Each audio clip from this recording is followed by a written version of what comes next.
ساحلی علاقے۔ قدیم بھارت میں ہڑپا تہذیب کے زمانے سے مغربی ممالک کے ساتھ تجارت ہوا کرتی تھی۔ یہ تجارت بحری راستے سے ہوا کرتی تھی۔ بحری راستہ یعنی سمندری۔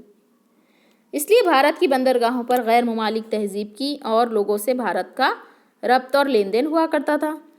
بعد کے زمانے میں خشکی کے راستے یعنی زمین سے تجارت اور تہذیبی لین دین کا آغاز ہوا۔ اس کے بعد بحری راستے کی اہمیت اپنی جگہ قائم رہی۔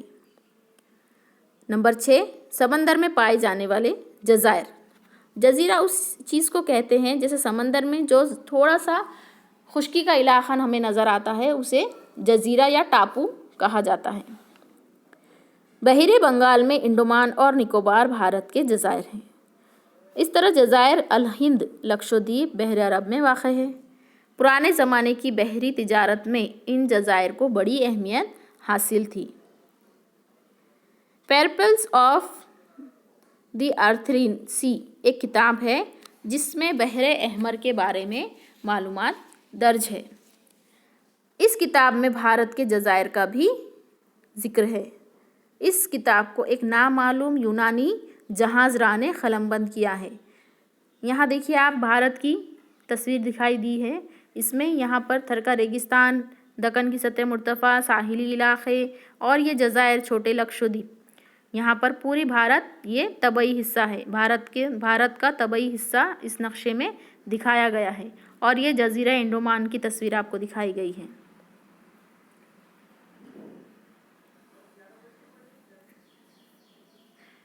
نمبر 1.3 بر صغیر ہند۔ اب یہ کیا ہے؟